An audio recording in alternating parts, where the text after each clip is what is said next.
Join Forum IS Academy, trusted by hundreds of toppers, including IS Rank 1 Shruti Sharma.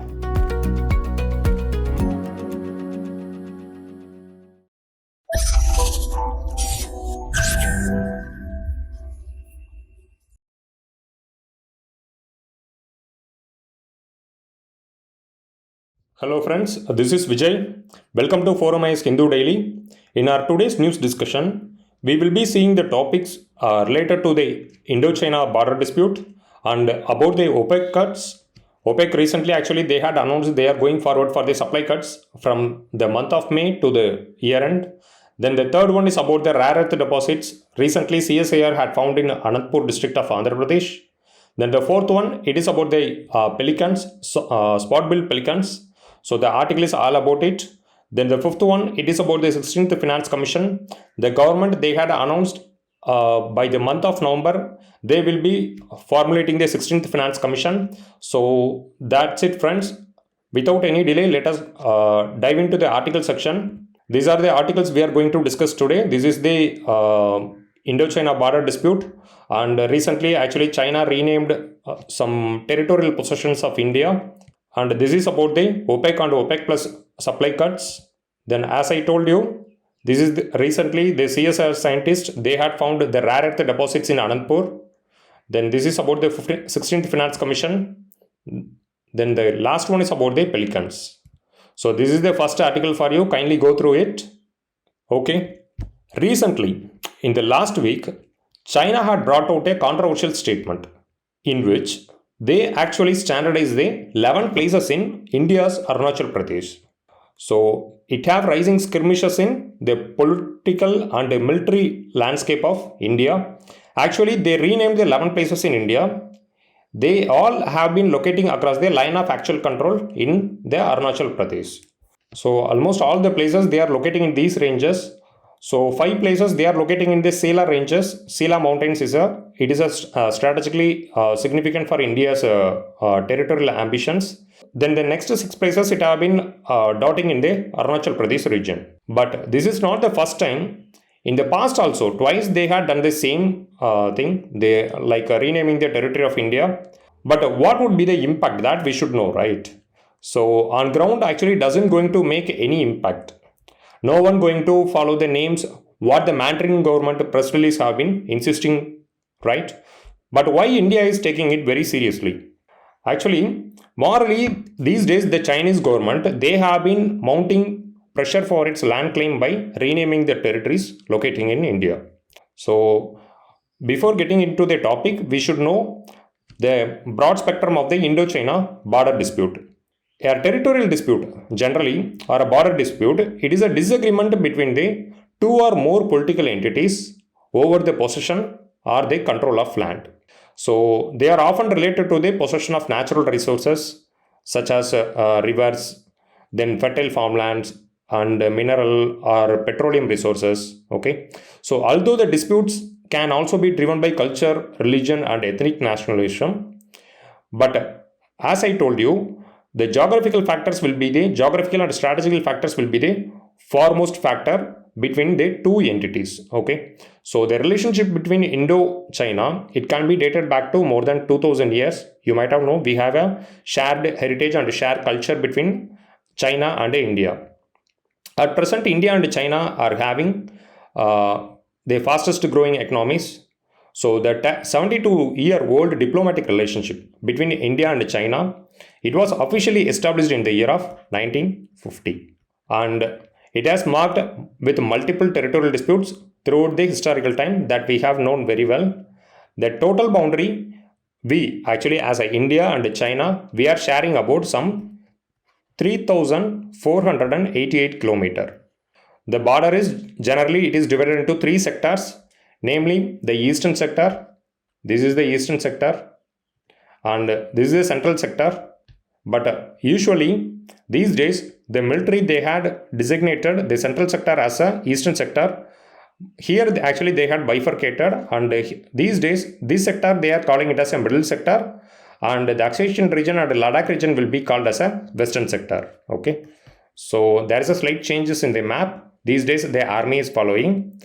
And in the western sector, we are having the line of actual control, which shares border with China. Right now, the Ladakh is a union territory. Okay, so the Ladakh is here. It is a union territory, which is under the direct occupation of the Home Ministry, as like other union territories. In the 1962 war, okay, in the 1962 war, India lost a major chunk of Aksai region to the Chinese military forces. So the Chinese actually they came here and they are doing an occupation till today. And we were having Johnson Line, you might have known, which was drawn in the year of 1865. So 1865, Johnson Line was demarcated. The Johnson Line, it was demarcated between the S12 J&K princely state and the China. Then you know what fate the history had decided in 1947 for J&K, right? So at that time, actually, Pakistani incursions were happened, and by signing the instrument of accession, J&K became an integral territory of India. So this was the line what India had believed, but Chinese, they keep on insisting on the McDonald line, which was drawn in the late 19th century. So according to the McDonald line, Aksai Chin have been falling under the China. So that's what, even after the war, they hadn't withdrawn their positions from the Aksai region because they have been insisting on the McDonald line. But what India believed till today is, we are abiding by the Johnson line, and they are stating that Aksai is an integral part of J&K region. So even now, India have been claiming like this, and even till today, Aksai belongs to India only. Chinese forces, they actually willfully captured Aksai in 1962 war. Now let us go into the middle sector. In the middle sector, we are having very low disputes between the India and China. And the middle sector, as you have seen in the map, it is extending between the ranges of the Uttarakhand Himalayas. Okay, so from here to here, we are having a middle sector. There actually the disputes are very low. And Lipu Lake Pass, you might have known, the Lipu Lake Pass is locating in this sector, and the middle sector, it ends in the tri-junction of the India, Nepal and China border. So this is here, the middle sector have been ending, and in the eastern sector, we are having a McMahon line, which is also a British era boundary line. The Nathula Pass, the Doklam region have been falling here. Okay, Doklam, it is here only. So in the recent past, we had standoff with Chinese forces in Doklam. Guys, you know Doklam is locating in the close proximity of Siliguri corridor. So Siliguri is here. Okay, so all these also these days, the Chinese war machines, they are primarily eyeing on the strategic Tawang region. So Tawang will be here. Okay, so these days actually the Chinese forces, they are looking towards the claim in Tawang region alone. And guys, McMahon line, it was worked out in the year of 1940 through the Simla Convention. Here you should know, neither China nor India was a party to this convention. This convention, it was taken place between the then Tibetan kingdom and the then British colonial government. So between these two partners, actually they had came to the demarcation through the McMahon line. Here we can come to know about the aggressive land hunger characteristics of China. They are stating that we won't abide by the McDonald line in the western sector. McDonald line, it is here. So here they are stating that we won't abide by the McDonald line. We would abide by the McDonald line, and we won't follow the Johnson line. Like that, they have been insisting in the western sector. But in the eastern sector, they are stating that they would abide by the McMahon line. But it was not so the case with the western sector. So here they are projecting their land hunger characteristics. And another one thing, both the demarcated lines, okay, both the McMahon and McDonald line, it was demarcated in the historical colonial time itself. Actually, China have been saying that Arunachal is an extension of the Tibet, and they are stating that it is the fifth finger of Tibetan kingdom. Here comes this remaining issue. In the recent notification, they actually renamed 11 places, including the peaks in the Sila mountain ranges. So Sila mountain ranges, it actually have been locating here. So there also they actually renamed some peaks. Okay, so they actually issued the Mandarin name and the Mandarin version of English name in their notifications. But there is no room for doubt. All these regions, they are belongs to the integral part of Indian territory. One of the most important thing we need to note here is that one of the renamed places locating in close proximity to the Arunachal's capital, Itanagar. So Itanagar is also here. So it is making deep inroads to the Arunachal region. China also refers the Arunachal means the Zhangnan region, okay, which means the southern Tibet. So this is what they have been referring in their notifications. Here I had given here Zhangnan, okay. So, but India is rejecting these claims. But China is also making strong offensive in the Arunachal region these days. In the history, previously in 2017, when Dalai Lama, he made a visit to the Tawang, he did the same thing. In that time also, it renamed places in Arunachal. So, it proved that whenever tension is escalating in the ground, it used to rename the territory. Because in 2021 also, it did the same thing. When tensions arose in the Ladakh sector, it renamed almost 15 places in that time, which was happened in 2022. So before this incident, twice actually they had renamed the places in India's possession. One in 2017 and another one in 2022. So in 2017, after the Dalai Lama's visit to Tawang, they did a renaming, they renamed the positions of the Indian territory. And in 2022 also, after the standoff in the Ladakh region, actually the standoff was happened in the year of 2021, but in 2022, they renamed the certain places, okay. Here we should know what is the real motive of China, okay. Actually, they are exerting their power on India psychologically through these assertions. Guys, it is not alone with India. With every country, they are doing the same formula. Even in the South China Sea, you might have known these days they are facing conflict with several ASEAN partners. So there also they are following they are applying the same formula. So their state council, they also have been insisting to follow the aggressive policies in borderline with a proactive measure. We need to see the developments in the scenario. The new border law also insisting the same aggressive policies. So in the name of protecting their sovereignty, they are taking a toll on neighbor sovereignty like India, then other ASEAN partner. So majorly, they are working towards the land capturing techniques, okay. Even their president Xi Jinping, he is also supporting this issue. This clearly shows that China is having an ambitious plan to capture as much as land from its neighbors. So it is not seeing or trying to resolve conflicts in a diplomatic way. This is clearly visible these days. China these days in developing they are developing a frontline villages. So even in the eastern sector and the western sector, it is clearly visible that they are prominently focusing on developing the border infrastructure in such a way to protect their sovereignty. So what it signals for India and what is India's position on renaming? So India actually they clearly rejected these statements, okay. So India they actually clearly rejected these statements, and the Ministry of External Affairs they reiterated that Arunachal will remain as an integral part of India, even though the Chinese renamings doesn't have any impact on the ground. It clearly shows what is the intention of China. Seriously, it is escalating its aggressiveness along the border since 2020. In 1988, the situation was normalized when the then Prime Minister Rajiv Gandhi visited China, and in 1993, under Narasimha Rao government, we actually signed a peace and tranquility agreement. Okay, so 1993, peace and tranquility was signed, and in 1996, confidence building measures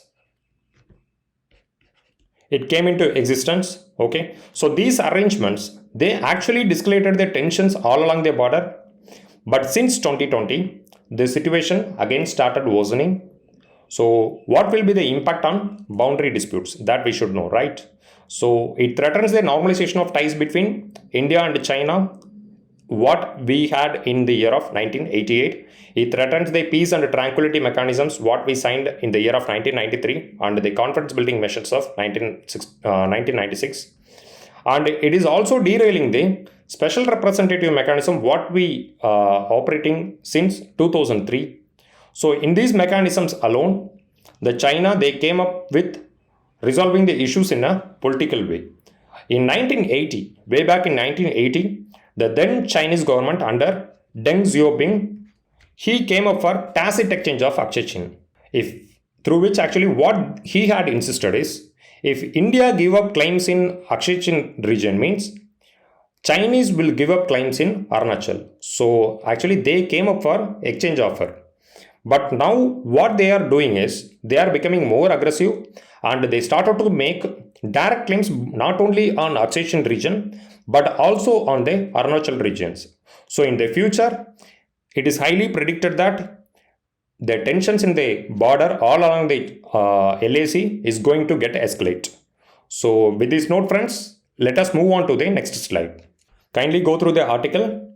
Why have key oil producers vowed output cuts? Before 2 days, also we discussed the same thing. The OPEC Plus countries, they vowed for cutting the production from May onwards. So major oil producers like Saudi Arabia, Iraq and UAE, United Arab Emirates as well as Russia, they have announced the oil cuts. It will be in addition to the cut what they had done so far. In Feb 2023 also, the Russia announced the oil cut. So they are going to make a cut in production till the end of this year.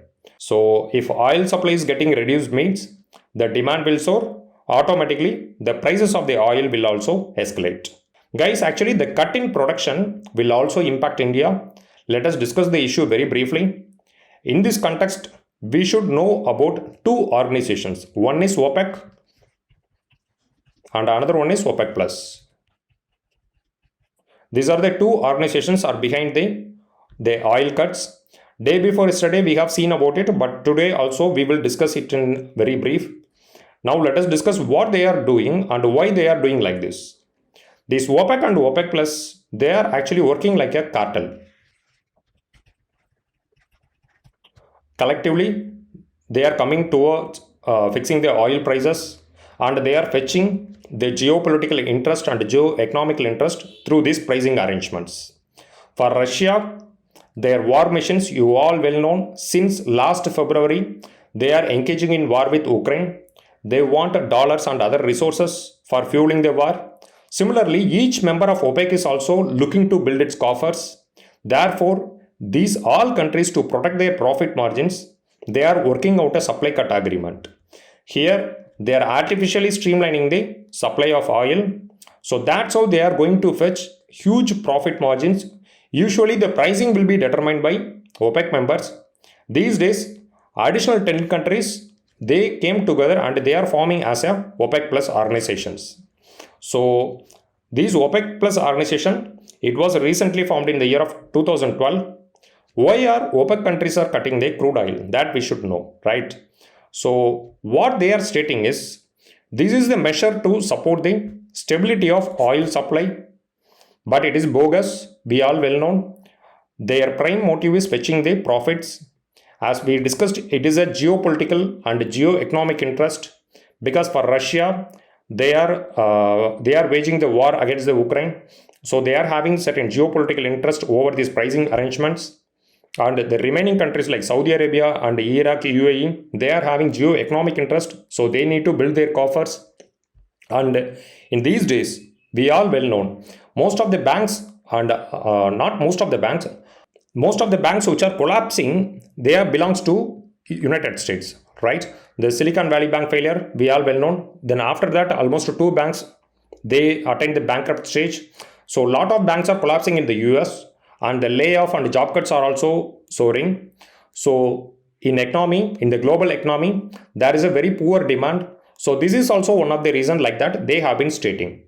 The production also for punishing the short sellers in oil price market. So this is also in their statement.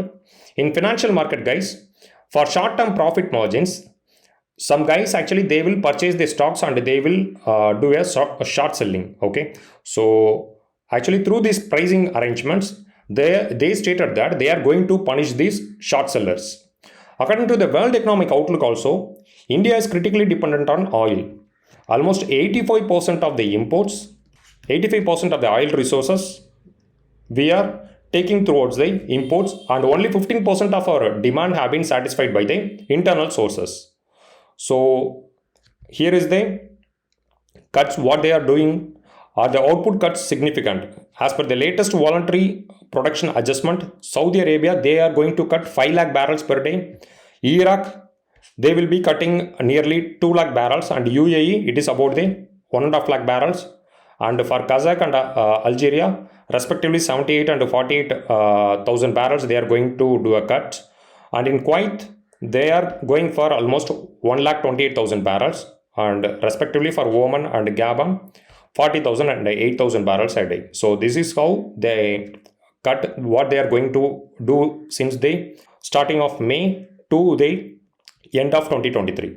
So what would be the impact on India? That we should know, right? So the increase in oil prices, it is going to decisively hit India. The increase in oil prices will increase the country's import bill, and it will further disturb its current account deficit. So these days we are having a huge import and exports are very lower. So therefore we are maintaining a current account deficit. So with this hike in the oil prices, in the future the current account deficit will be broadened. And according to the estimates, $1 increase in the crude oil prices by 1.6 billion per year. Okay, so that will be the current account deficit what we are going to face. And India's imports almost 80% of the crude oil requirements, right? So the average price of the Indian basket of crude oil has already risen to USD 54.8 barrel. Okay, so with respect to this hike, the inflation is also going to escalate. The increase in the crude oil prices, it will further escalate the essentials prices. So in the near future, we are going to witness the inflation in our economy. So these are the few immediate impact. Then with respect to the fiscal health, if oil prices continue to increase means the government shall be forced to cut the taxes what it have been imposing on the petroleum and diesel, so which may have loss of revenue and deteriorates its fiscal balance. Already we are having very poor fiscal balance. So if the hike is coming to enforcement means it will further get worsen. And we should know about the positive outcomes also, because we are also doing some value addition in the Brent crude, and entities like Bharat Petroleum and Hindustan Petroleum, they are also doing re-exports.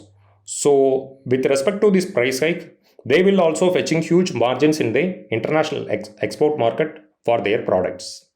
And the remittances from the Gulf countries also, it would increase, and we are actually a largest remittance holder. So it will fetch some benefits for India too. And now let us discuss what is meant by the OPEC and OPEC Plus. OPEC, it came into enforcement through the Baghdad Conference in the year of 1960. OPEC Plus, it came into enforcement in the year of 2012. Almost 10 countries, they joined with the OPEC organization and it became OPEC Plus. These are the partner countries of OPEC: Iraq, Libya, Algeria, Venezuela, Ecuador. Ecuador and Qatar, they actually left the organization. Okay, so Nigeria, Gabon, Angola, and Iran, Kuwait, UAE, and Saudi Arabia. Qatar and Ecuador, they are the former members of the OPEC organization. So actually Qatar terminated its membership on 1st January of 2019. So with the addition of another 10 allied major oil producing countries, the OPEC organization, it became a OPEC Plus. So their prime objective is to coordinate and unify the petroleum policies of its member countries and ensure the stabilization of oil markets in order to secure an efficient, economic and regular supply of petroleum to the consumers in a global supply chain. So this is their prime objective. Now with this note, let us move on to the next article. CSIR scientists, they find rare earth deposits in Anandpur, and scientists at the National Geophysical Research Institute and the CSIR, they actually reported the presence of lucrative rare earth elements in the state of Andhra Pradesh, and the location is Anandpur district. Rare earth elements, you might have read in the science NCERT, they are a set of 17 metallic elements. These include the 15 lanthanides on the periodic table, in addition to the scandium and yttrium, that show similar physical and chemical properties to the lanthanides. So these are the 17 rare earth elements. So cerium, dysprosium, erbium, europium, and gadolinium, holmium, lanthanum, lutetium, neodymium, and praseodymium, promethium, and samarium, scandium, terbium, ytterbium, yttrium, and thulium. So they can give you the name of these elements, and they will ask you the sector what it belongs to, right? So they can give you the question like thulium, yttrium, and yttrium. Actually, they actually recently appeared in the newspaper, is related to what, like that they can ask you the question. These minerals actually, they are having unique magnetic, luminescent, and electrochemical properties, and thus they are used in modern technologies including consumer electronics, space, then communication systems, then aerospace, space, then missile manufacturing, etc. Okay, so even futuristic technologies like IoT, they will also incorporate the components which made out of the rare earth elements. Example, we can say the high temperature superconductivity, which is a safer storage and transport of a hydrogen. Okay, so for that actually we are requiring the rare earth elements, and they are called rare earth because you all well know that it was very difficult to extract them from their oxides. So that's what they are called as a rare earth, and their presence in earth is also very low. And China, with respect to the rare earth elements, is a monopolist country. So since 2010 it was having complete monopoly, but these days the exports from Quad countries like Australia, India, and Japan, US also skyrocketing. Therefore their cumulative share in the rare earth export market is down to 60%. Previously they are owing 90% of the rare earth, but these days they are owing some 60%. So in India, we are having rare earth deposits all along the coastal shore, especially in the eastern coastal plains. And in these days, we found the rare earth treasures in the Anandpur region. So that's it, friends. Here you should know what is meant by rare earth, and you should know the applications of rare earth. Okay. So with this note, let us move on to the next slide. 16th Finance Commission will be constituted in the month of November. So this is what Union government had stated. So why in the news? The Union government is gearing up to constitute the 16th Finance Commission in November this year to recommend the formula for sharing revenues between the center and the state for the 5-year period beginning of 2026 to 2027. You might have known Article 280 of the Indian Constitution, it had laid down certain provisions related to the Finance Commission, and the Finance Commission Act of 1951, it supplemented the provisions of Constitution of India. So generally, friends, Finance Commission, it is a quasi-judicial body. So it recommends President certain measures related to the distribution of financial resources between the states and the union.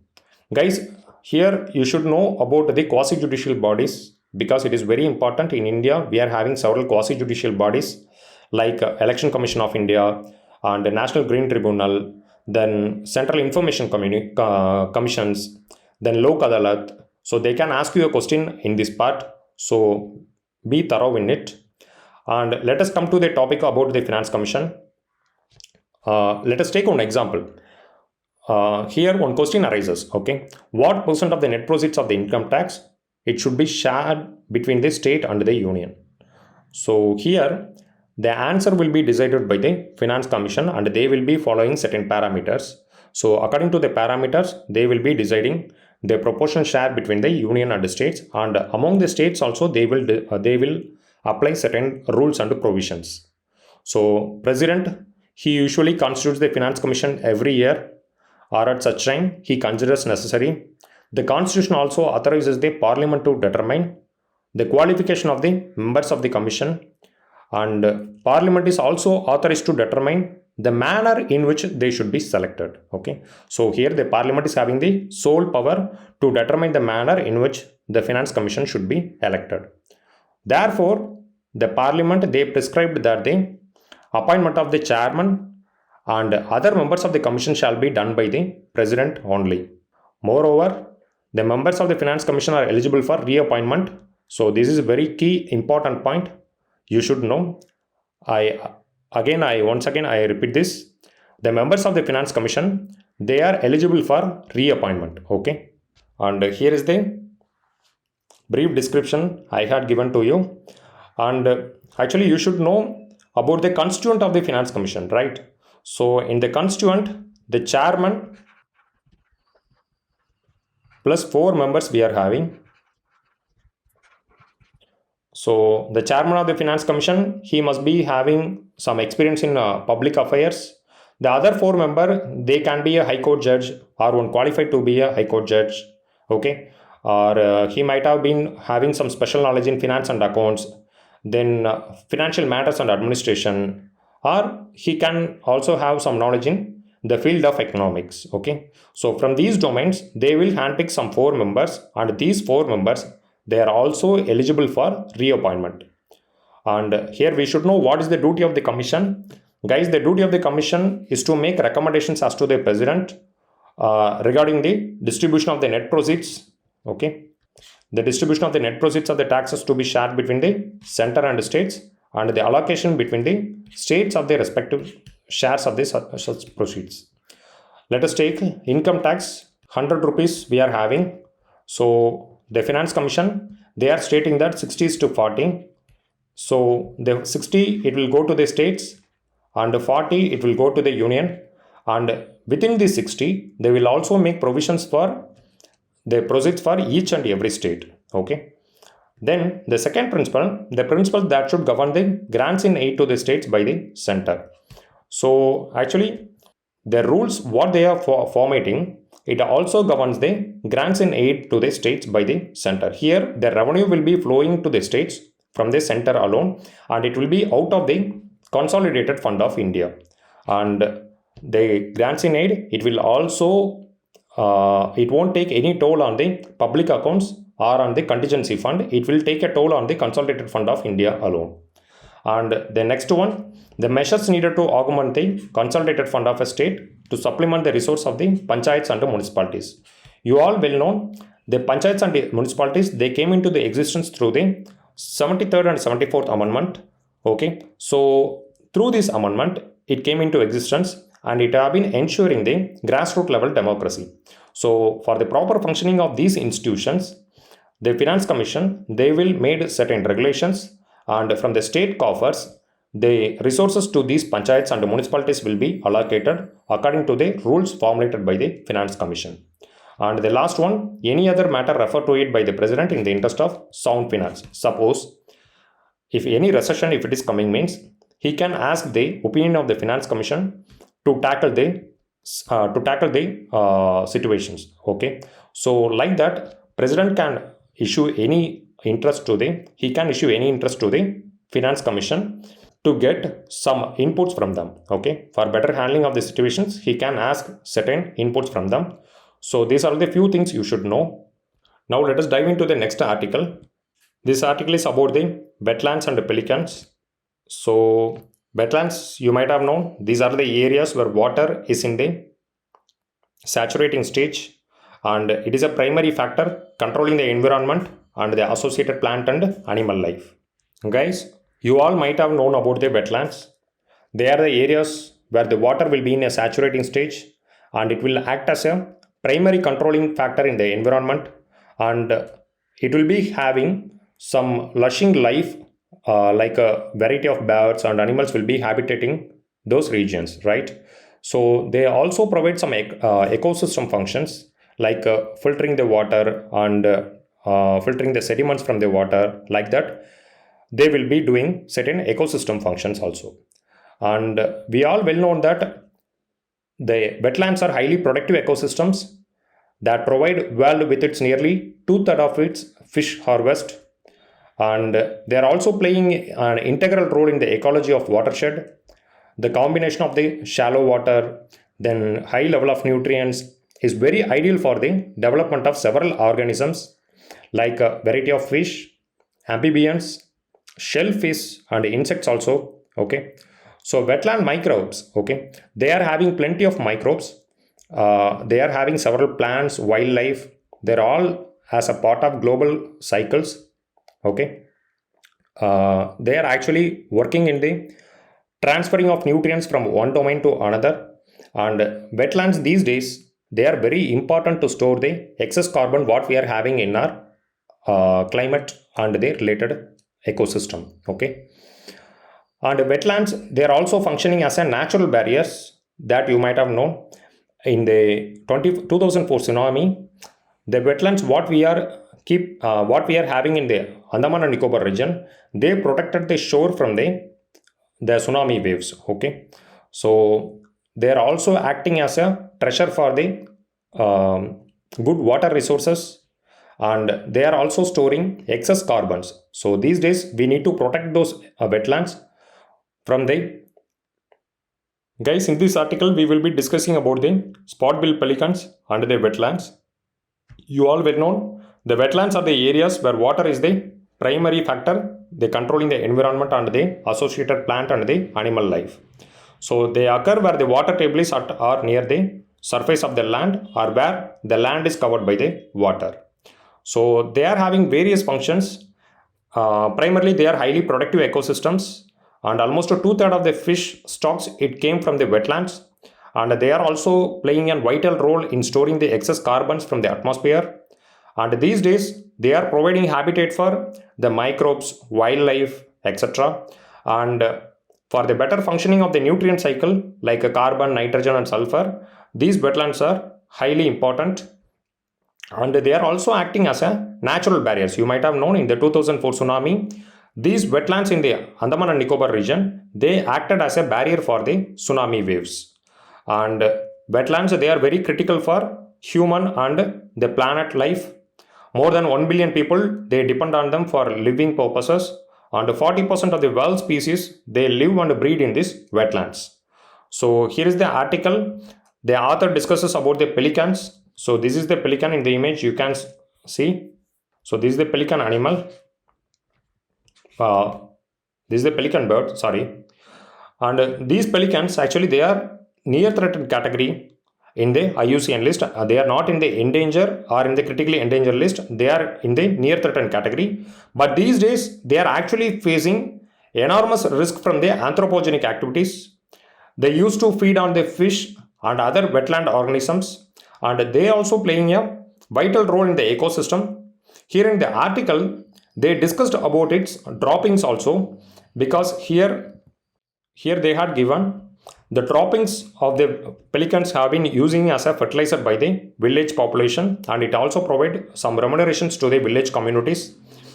In this article, the author, he also discusses about the multiple places in South India where these pelicans are highly prevalent. These are the regions. These regions you should know. And here I had given here the Tanjavur and Kuntankulam near Tirunelveli in Tamil Nadu, and Kokkarabellur, which is in the Mandya district, and Karanchi Lake. This is in the Mysore city. These both places, they are locating in the Karnataka. And Uppalapadu and Nelapadu, the Nelapadu, it is locating near the Pulicat Lake, where our launch pad, satellite launch vehicle launch pad have been locating here. And these places, they are locating in the Andhra Pradesh. So in the end, he is discussing about the Ramsar sites. 75 sites are there in India. Among them, 14 is locating in the state of Tamil Nadu. So this is what he have been concluding. And you all well know that the pelican, it is an aquatic bird. It belongs to the category of near threatened, and it doesn't belong to the endangered or critically endangered category. Okay. So with this note, let us move on to the question part. Consider the following communication technologies: the closed circuit television and the RF identification wireless local area network. So closed circuit television, we all well known. So it is a conventional television devices, and RF identification in the supermarkets or in the stores, actually they will be having the RFID. So actually it is also, to prevent the theft and all, actually they will be using the RFID tag. So wireless local area network, within a building we will be having a local area network in certain companies, right? So these three are the short range device or technology. So the statement D is the right one for the question number 1. And this is the second one. Which one of the following statements best describes the role of B cells and T cells? So both these B cells and T cells are white blood cells, and they are immune cells, and they will be acting as a first line of defense for the invading pathogens, and they will fight against it, and they will protect the body. So straightforward answer, D is the right one. They protect the body from the disease caused by pathogens. And this is the last one. With reference to the street lighting, how do sodium lamps differ from the LED lamps? Sodium lamps produce light in the 360 degrees, but it is not so in the case of LED lamps. We all well know LED, actually they will print the LED in a circuit, so it won't produce the light in a 360 degree. Whereas sodium lamps, it will function as a, actually they are working on the principle of the incandescent lamp, so they can emit the light in a 360 degree. As street lights, sodium lamps have longer lifespan than LED lamps. The working hour of the street sodium lamps will be around some 3000 to 4000 hours. So that's it. But for the LED lamps, it is about the 20,000 working hours. So the second statement is wrong. Then the third one, the spectrum of the visible light from the sodium lamp is almost monochromatic white LED lamps, which offers significant color advantages in street lighting. So the third one is right. Okay, second one alone wrong. Answer option C is the right one. So with this note, let us wind up our discussion, and thank you for your patience. Kindly revise the topics what we are discussing every day. Let me catch you in another discussion tomorrow. Thank you.